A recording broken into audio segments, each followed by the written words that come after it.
Tuhanku ada satu, Allah lah ya Tuhanku, pencipta segalanya, hanya Allah Tuhanku.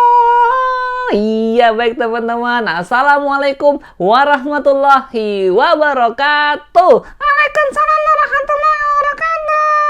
Ya teman-teman, ketemu lagi dengan Kak Maulana ya. Kak Maulana akan melanjutkan cerita kisah teladan 25 Nabi dan Rasul. Dan kali ini ceritanya seru banget, khususnya buat teman-teman yang ingin menjadi anak yang taat sama orang tuanya. Siapa yang di sini taat sama orang tuanya? Baik, yuk teman-teman, kita langsung dengarkan ceritanya ya. Kamu akan bacakan bukunya ya. Oke. Seperti biasa, duduk dulu kamu ya. Oke, Kak. Baik teman-teman, kita bacakan ya kisah Nabi Ismail alaihissalam. Nabi Ismail adalah anak Nabi Ibrahim dari istrinya yang kedua, yaitu Hajar. Ia dilahirkan ketika Nabi Ibrahim berusia 86 tahun. Wow, ia merupakan kakak tiri Nabi Ishak yang lahir dari istri pertama Nabi Ibrahim, yaitu Sarah. Ketika Hajar melahirkan Nabi Ismail, Sarah merasa iri dan cemburu. Ia lalu meminta Nabi Ibrahim untuk menjauhkan Hajar dari hadapannya. Karena tidak ingin membuat kecemburuan, Sarah semakin besar. Dengan berat hati, Nabi Ibrahim pun membawa Hajar dan Nabi Ismail ke suatu tempat. Tempat itu kemudian hari dikenal sebagai kota Mekah. Setelah menemukan tempat yang tepat, Nabi Ibrahim kemudian membuatkan tenda untuk anak dan istrinya. Ia juga memberikan bekal air dan makanan kepada Hajar. Setelah berpamitan dengan Hajar dan mencium Nabi Ismail, Nabi Ibrahim pun pergi untuk kembali ke negeri Syam. Nabi Ibrahim melangkah dengan perasaan berat. Air matanya menetes karena sedih harus meninggalkan istri dan anaknya di tempat yang asing tadi di Mekah. Setelah kepergian Nabi Ibrahim, Hajar memberikan air susunya kepada Nabi Ismail. Namun, air susu Hajar lama-kelamaan mulai mengering. Hal itu disebabkan Hajar tidak cukup makan dan minum akibat bekal yang dibawanya semakin menipis. Ketika bekal dan air susu Hajar benar-benar habis, Nabi Ismail menangis. Bayi kecil itu kelaparan dan kehausan. Hajar bingung. Ia memanggil-manggil barangkali ada orang lewat yang bisa dimintai pertolongan. Namun tempat itu sangat sepi. Hajar tidak melihat seorang musafir pun yang lewat.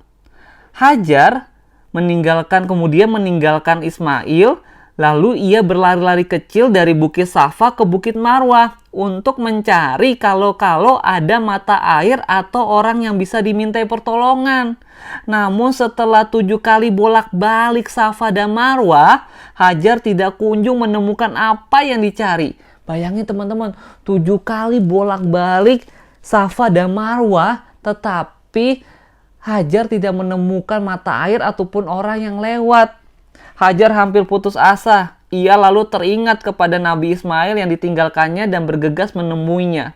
Betapa terkejutnya Hajar ketika sampai di tempat Nabi Ismail dibaringkan. Ia melihat sebuah mata air yang jernih keluar dari tanah di ujung kaki Nabi Ismail. Air itu berkumpul membentuk genangan. Hajar kemudian menamanya Zamzam, artinya berkumpul. Kaget dia melihat ada air itu. Hajar lalu meminum air Zamzam itu dan menyusui Nabi Ismail. Atas izin Allah, air susu Hajar kembali mengalir dan bahkan lebih banyak. Nabi Ismail pun menyusu dengan lahap kepada ibunya hingga perutnya kenyang.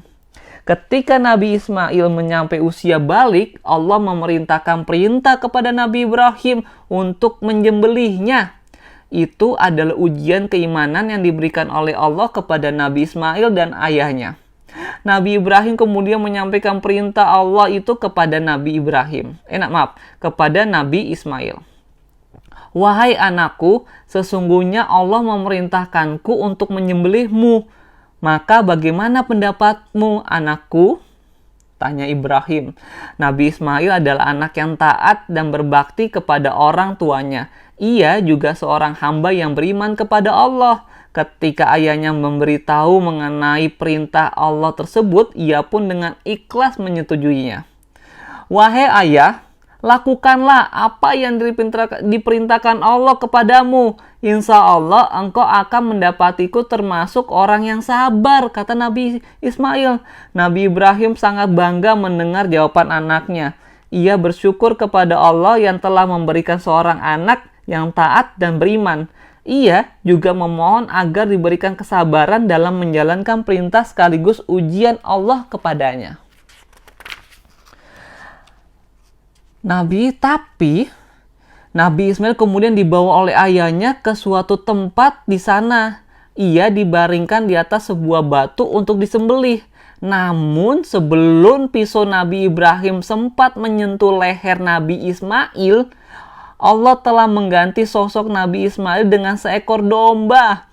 Rupanya ayah dan anak itu telah lulus ujian dari Allah. Allah berkenan menembus Nabi Ismail dengan seekor domba.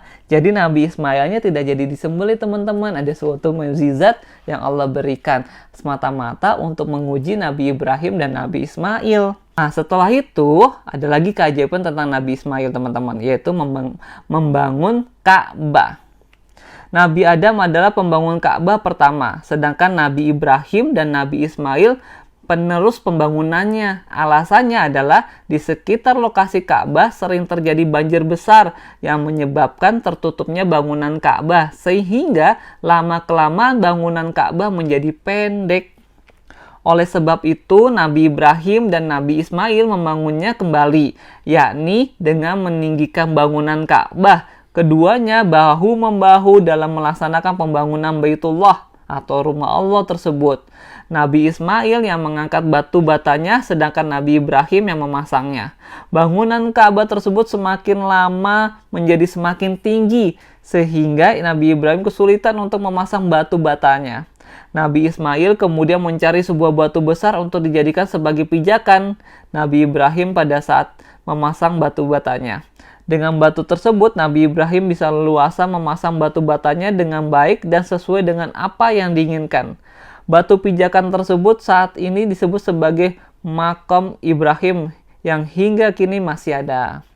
Nabi Ibrahim dan Nabi Ismail terus bekerja sambil berdoa. Wahai Rob kami, terimalah dari kami amalan kami. Sesungguhnya Engkaulah yang maha mendengar lagi maha mengetahui. Setelah Ka'bah selesai dibangun, Nabi Ibrahim kemudian mengajak seluruh kaum muslim untuk melaksanakan ibadah haji di Mekah. Begitu teman-teman ceritanya, seru sekali teman-teman ya. Siapa yang di sini mau jadi anak yang taat? Coba angkat tangannya lagi. Good. Yuk teman-teman, sayangi orang tua kita. Ikuti apa yang diperintahkan. Baik teman-teman, sampai jumpa di cerita Kamulana yang berikutnya ya. Cerita Nabi siapa? Ada yang tahu nggak? Cerita Nabi yang ke-9 ya. Tadi sih udah Kamulana sebutin. Baik, sampai jumpa di cerita berikutnya ya. Wassalamualaikum warahmatullahi wabarakatuh.